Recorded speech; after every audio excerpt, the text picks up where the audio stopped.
So we're bowling things off with cricket on this Monday edition of the SportsMax Zone, starting in Antigua and Barbuda, where the West Indies went down to England by 5 wickets in the second one-day international at the Sir Vivian Richards Stadium on Saturday, leaving the series locked at 1 apiece. A 17th century in the format from West Indies captain Shai Hope, who scored 117, along with 50s from Casey Carty, 71, and Sherfin Rutherford, 54, helped the Caribbean side to a 328 for 6 total from their 50 overs, before England skipper Liam Livingstone followed suit, notching his maiden ODI ton, an unbeaten 124, which was complemented by half-centuries from Phil Soule, 59, the Barbados-born Jacob Bethel, 55, and Sam Curran, 52, to see the visitors home at 329 for 5 in 47.3 overs. West Indies coach Darren Sammy shared his thoughts on where his team went wrong. Obviously, when you put 327 on the board, you expect to win. However, that is the beauty about international cricket. Halfway stage when the job is done, you could never be complacent about it. I thought, yes, Liam Livingstone played a brilliant inning to get his team home, but I thought as a bowling group, our execution was really off, hence losing. I think it's a record chase here at Antigua, at Sir Vivian Richards Stadium. Yeah, the West Indies white ball coach Darren Sammy there. Our cricket analyst Nikhil Uttam-Chandani joins us now via Zoom to assess what happened over the weekend. Nikhil, well, Darren said it just now, the captain Shai Hope said it as well, that the bowling group just wasn't as good as they needed to be, and that was the main reason for the defeat. Your thoughts? Yeah, Lance, I think they'll reflect on, obviously, a lack of execution. It's a young bowling attack. Let's not forget that the three seamers are all 25 years or younger. However, not making any excuses for them, because I think they have the quality to be a bit better than how they were. And they would all admit that. When you compare the first one-day international, the discipline, the consistency, the hitting of a good length with the new ball that they showed, then in contrast to the second one-day international, it was a big difference. And probably on that surface where you had the, obviously, morning fixture, I thought the pitch was a lot better in the second game. It meant that the West Indies bowlers needed to be even more disciplined. And unfortunately, they weren't able to replicate, their earlier performances. So, yeah, I thought they did well to the 40th over to even take the game that deep, with 100 runs England needed, with only one real batter to come in, Dan Mosley, and the two at the crease. I thought they were in a great position to win the game, but lack of execution cost them. Yeah, that is part of it, but Liam Livingstone's innings as well was a pretty solid one. How good was it in your eyes? Lance, I think that is one of the best one-day international knocks I've ever seen. I mean, tremendous from Livingstone. And I say that, obviously, people have scored hundreds and big hundreds in winning calls, but when you think about the career of Livingstone and the player he has been in the early part of his career, this powerful finisher, has been quite one-dimensional and has come in and tried to just hit his way, regardless of where the game is poised. For him to come in and strike a few early boundaries, then for 51 deliveries, show restraint, to not have to not score a single boundary. Then for his last 28 balls, strikes at 280 and wins the game. I thought it was an unbelievable masterclass in one international batting. He's been asking for more responsibility coming into the series, and this is exactly why. I think after that knock, he is a sure pick in that Champions Trophy middle order, for next year, February. Yeah, and it's so important for him as the skipper as well. They tend to say when you lead by example, it gives you, Nikhil, the opportunity for when you correct your players. It's not like if you're not doing what you have to do as well. One of the partnerships that really stood out for me, that partnership for the Windies between Casey Carty and Shai Hope. Casey Carty has really matured, and just the way that he approaches innings is something that must be commended. Definitely, Murray. I think I said it on air, but I think he really benefited from having someone like Shai Hope at the crease.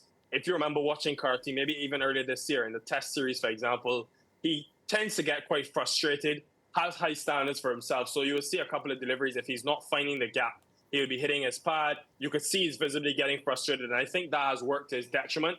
But first of all, with Shai Hope being able to score like he did, took pressure off of Carty. But also, I think just the mentorship, the seniority at the other end. Obviously, Carty's had his struggles with his strike rate, But to see him score that quickly in this game against a spin, which he struggled as well against, is a very, a step in the right direction.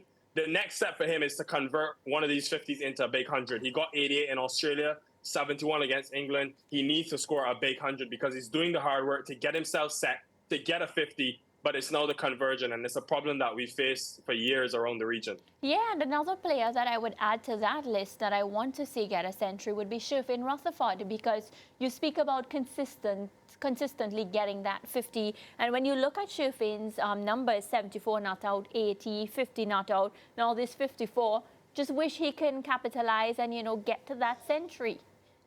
Yeah, I think I would, it's a little different for Shai Hope because obviously I think out of those four, he only had one real opportunity, which in Sri Lanka. The other times it's been, quick fire. He's had to come in, end of the innings. He's batting in that position. And then one of the times there was rain in Sri Lanka, which caused the end to the innings. So I think he has been fantastic. This is a Shai Hope Rutherford that we didn't know existed in terms of the consistency, one, but also the difference in conditions. In tough conditions in Sri Lanka, he's shown he can grind out. He can show enough control to not have to find that boundary option.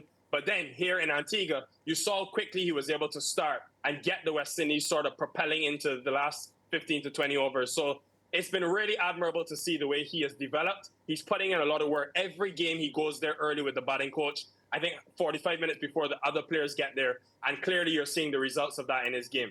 Yeah, and another player that I'm seeing the ability to adapt, Shai Hope. He picked up his 17th ODI century.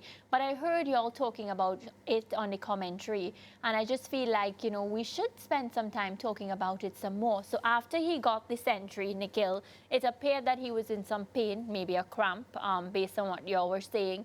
And then he recognized that he won't be able to run as swiftly as he was doing before. So then you just start seeing magical sixes and fours, and that boundary hitting ability of Shai Hope as well is something that, we would not have seen from him previously in the earlier days. But now he has matured to the point that, he's getting that century, ensuring that he crossed the line, and then he's switching.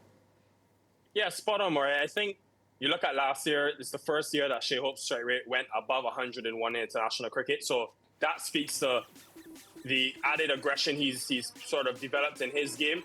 What I liked about this innings, though, you look at the other 9 ODI innings this year where he hasn't gotten runs.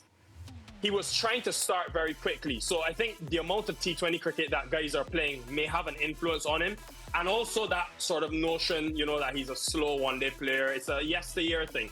But I think almost he always tries to prove that, sometimes he can try to prove that he's not that player anymore. But he was 6 from 20 balls in this innings. Understood conditions, understood that there was moisture early, had to see out a tough period in the power play. Once that happened and the spin came on, the way he played Adil Rashid, the way he rotated strike is exactly his value, for the West Indies. And you see it in the results, 194 runs in the middle. They outscored England by 23 runs in those middle 30 overs. And that's because of his rotation of strike, his adept sweeps, and just the mindset when he's batting in the middle overs. So, look, he is a world-class player. I know he played it down at the presentation because they lost the game, but 17 one-day international hundreds is an unbelievable feat. And, there's only 3, Desmond Haynes and 2 others that have been better than him. Yeah, well, I think Haynes also has 17, so he joins Haynes, but only Lara and Chris Gayle, as West Indians, have more ODI hundreds than Shai Hope has, Nikhil. So what does that say about where he places himself historically among West Indies ODI greats? Because I was in a couple of chats over the weekend, and people are propelling him into that conversation. How good is he? Oh, well, Lance, I think he's right up there. Whether he can, go ahead of someone like Gayle, I do think he will pass him in terms of the number of hundreds. Then we'll talk about other metrics in terms of impact on winning. And I do think Gayle's dominance in the world game, and at a time where he was playing, it was much different to the time now. It's hard for me to look past that.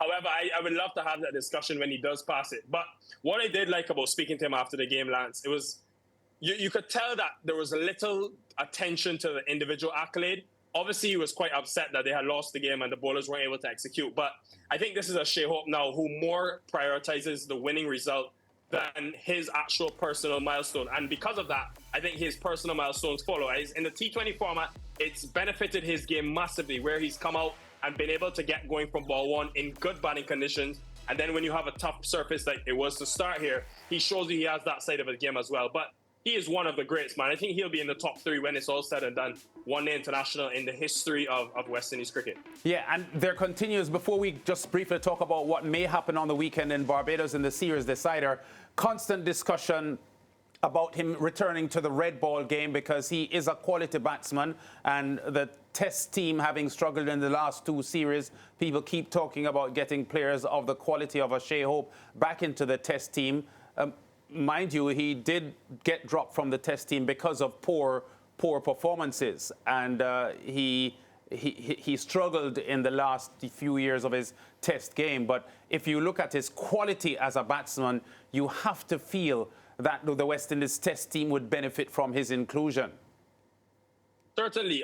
Last I heard, it was, he was offered to go to Australia, and he felt he didn't have the requisite preparation red ball wise, because it's been a few years now since he's played first class cricket. I think the biggest challenge for players like him, and even some of the other guys who want to get in, obviously the amount of T20 cricket and franchise cricket that's being played now, it's going to always make it a challenge. And guys are going to lean towards that route because naturally they want to make money, they have families to support. And I mean, you even look at an example with the Bangladesh Test series coming up, with the GSL clashing pretty much at the same time.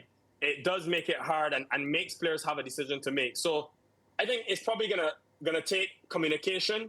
I'll give you an insight, Lance. It's a conversation that us commentators have almost daily, and there are many differing opinions. Some guys think you have to engage the white ball guys and make a sort of a nucleus of players, maybe like 25 to 30 players where they rotate in and out based on availability. And others think you stick with the core that you have now, make them commit to the format and try to win that way. So look, it'll be interesting to see how it plays out, but that's the biggest struggle now, the challenge of, the T20 leagues. Yeah, I recognize that. And to be fair, he's only human.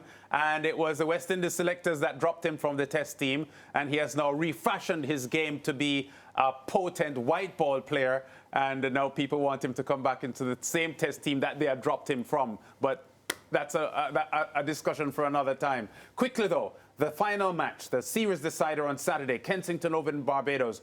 Which team will benefit more from what Kensington Oval is likely to offer as a pitch? Well, in CPL, Lance, it was very flat. There was no grass on it. However, I know that Ken Crafton has been working quite hard on Kensington Oval from a couple of weeks ago. So haven't been to the ground yet. Tomorrow morning when I go for practice, I'll have a better idea. But naturally, I think it is usually quite good for batting. If I can remember to the last one international, which the West Indies won against this said England team. I think similar to obviously Antigua, the toss could play a factor. In the Caribbean, when the lights come on, when there's that dew factor, the ball just tends to come on a bit better. It's been very hot in Barbados with some rain around. So I think the toss will be quite critical, but it's going to come down to execution. The West Indies showed they have enough batting to defy if they lose the toss with that 328. But the bowling has to be able to back it up. I would like to see Alzari Joseph come back if he's fit and ready, because I think they missed his experience. If you look at the last 2 years, he's been quite good at the back end. I think they missed his experience, but yeah, the bowling is for me the key, and how they execute will determine the result. All right, Nikhil, just before you go, we are just going to look quickly at the Super 50 update, and maybe you can comment on that as well. We have the latest, including the result from Monday's rain-affected encounter, where the West Indies Academy defeated the combined campuses and colleges by 22 runs via the Duckworth-Lewis Stern method at the Sir Frank Worrell Memorial Ground in TNT. Figures of 3 for 23 from fast bowler Jadiah Blades and 3 for 23 from spinner Zishan Mutara helped the Windies Academy dismiss CCC for 174 in 39.4 overs. Now, despite a 5-wicket haul from Romario Graves, 5 for 45, Rivaldo Clark 38 and Andrew Rambaran's unbeaten innings of 37 got the Academy up to 167 for 7 when the rain came in the 41st over. That's 8 runs away from the original target of 175. And with no possibility of a resumption, the target was adjusted to 145, handing the Academy team a win. You spoke very highly of Mutara, Nikhil, as one of the players you feel have a lot of potential, and he got some wickets today. I enjoyed watching him bowl today, Lance, because I think he was a lot slower through the air, a lot braver in his flight, and I think he's a much better bowler when he has that flighted delivery. which can then set up the quicker one. I think he got a couple of wickets. Shamar Brooks with this quicker one that slid on. Very impressive. I think the young 17-year-old leg spinner, we've spoken about how important leg spin can be around the Caribbean. I also like Jediah Blades, Lance, because I think 10 wickets though in the tournament, joint leading wicket taker. And when you look around the region in the West Indies cricket and the team, there's no left arm seam. So I'm really eager to see his development. There are a few others around as well. Carrie Campbell played again today. So keeping an eye closely on the left arm seamers, the Dominic Drakes and et cetera, because I think it's needed. You need that variety in your attack, but very good win for the West Indies Academy. And really good to see this young group, moving straight to straight and being able to mature quickly. Yeah, no, quickly. Justin Graves had a third consecutive 100 over the weekend. Magnificent. Never before has a West Indian scored 3 consecutive hundreds. We make it in ODI cricket or List A cricket. How well is Graves batting? That was a masterclass, Lance. 34 dots in 129 balls. I couldn't believe it. Honestly, the consistency in which he's found, and I think it's a result of determination. Obviously, he was left out after the 2 games in Australia early this year. Hasn't said much, just come back in and worked extremely hard, worked in Barbados at the batting lab, and has just put in the work to make sure he is able to get that production of runs. But I mean, hundreds has been a big problem in the Caribbean for so many years. So for someone to get 3 back-to-back hundreds, and also the strike rate, it was above 100 for the majority of the innings. And I thought that in itself was quite impressive, the way he's also leveled up in his game. I think, look, it's good to create competition for places. He's someone that gives you a 6th bowling option as well that I think the West Indies desperately need. I think it's time to get him back into the setup. I mean, the runs, 403 runs last year. He's coming now and backing up with an even better season. I see it very hard to leave him out. Yeah, there was a time some years ago that I wondered if he was a bowling all-rounder. Obviously, he's not a bowling all-rounder, maybe a batting all-rounder, or just a plain, genuine all-rounder. Yeah, I think in the red ball, he offers you really handy, good length bowling. We could see him later this year in the Bangladesh test because he was in the last squad. But I think he's a real asset. The ability against spin, he's very good on the sweep. And then you saw yesterday against the pace, he can pull the short ball. But the rotation of strike was the biggest thing that stood out. This is someone who's been through a brutal week or so, batting the entirety and then spending the time in the field as well. And still, he's been able to emphasize that rotation of strike. I think that is a long deficiency in West Indies cricket. And also, I have a stat for you. There's been 500s in this year's tournament and 21 50s. And he's got 3 of them. So you can see the convergence being a big problem in West Indies cricket. And he's showing he can beat that mold and sort of change the way we see it. Yeah, pretty important stat there, Nikhil. Thanks a lot, man. Great talking to you as usual. We'll talk again soon, I'm sure. Cheers, Lance. Yeah, Nikhil Uttamchandana there looking back at what happened in the ODI match against the West Indies with West Indies and England over the weekend and the latest in Super 50 cricket, the CG United tournament. We have more to come on the SportsMax Zone. We'll be back in a moment.